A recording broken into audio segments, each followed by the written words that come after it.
बिस्मिल्लाहिर्रहमानिर्रहीम। अस्सलाम वालेकुम। आज मैं आपके साथ एक डिफरेंट स्टाइल से बनने वाले चिकन लॉलीपॉप्स की रेसिपी शेयर करने जा रही हूँ।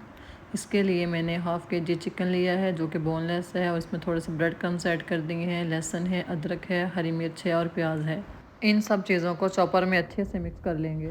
अब इस मिक्सचर को एक बाउल में ऐड कर देंगे। अब इसमें मसाले डालेंगे। इसमें नमक है, सुरख मिर्च है, मसाला पाउडर है, इसमें ज़ीरा है और सूखा धनिया है और इसमें जो है मैंने चिली फ्लेक्स ऐड किए हैं। बस यही मसाले इसमें जाएंगे।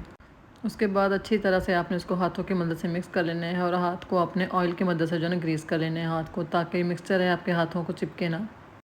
और जैसे ही आपने हाथ को ऑयल से ग्रीस करना है उसके बाद आपने इसके बॉल्स बनाना स्टार्ट कर देने हैं। और बॉल्स को आपने जो है ना जो आइसक्रीम वाली स्टिक्स मिलती हैं उनके ऊपर जो है ना आपने अच्छे से सेट कर देना है। ये देखें जैसे हम लोग कोफ्ते बनाते हैं, कोई भी टिक्की वगैरह बनाते हैं, उसी शेप में आपने इसको बना के फिर स्टिक के ऊपर इसको एडजस्ट कर देना है और इसको जो है ना लॉलीपॉप की शेप दे देनी है। दूसरी तरफ दो चीज़ों से इसकी कोटिंग होगी। नंबर 1 जो ब्रेड क्रम्स, नंबर 2 जो है हमारे पास एग है। एग को हमें अच्छे से मिक्स कर लेना है ताकि इसकी सफ़ेदी और जर्दी अच्छे से मिक्स हो। यहाँ पे हमने लॉलीपॉप को पकड़ना है और सबसे पहले हमने इसको एग में डिप करना है और एग में डिप करने के बाद अच्छे से जो है ना इसके ऊपर ब्रेड क्रम्स को कोट करना है ताकि कोई भी जगह इसकी खाली ना बचे और उसकी कोटिंग अच्छे से हो जाए।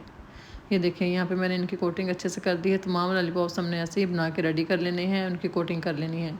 ये आप रेसिपी बच्चों को लंच बॉक्स में भी दे सकती हैं, बहुत ईजी और झटपट बन के तैयार हो जाती है। अब बारी है इनको फ्राई करने की। पैन लेना है, इसमें थोड़ा सा ऑयल डालना है अपने और फ्लेम को आपको पता ही कि आपने मीडियम रखना है, बहुत ज़्यादा तेज़ नहीं करना ताकि इसकी कोटिंग जले। जैसे ही ऑयल हमारा गर्म होता है हमने इसमें जो है लॉलीपॉप्स को ऐड कर देना है और उतना ही इनको ऐड करना है कि ऑयल का टेम्परेचर गिरे ना। ऑयल का टेम्परेचर बरकरार है, इसमें 4 से 5 जो है ना अपने लॉलीपॉप्स को ऐड कर देना है। और जैसे इन पे ब्राउन कलर आएगा हम उनके साइड चेंज कर देनी है और जब ये दोनों तरफ से गोल्डन ब्राउन हो जाएंगे तो हमने इनको डिश आउट कर देना है।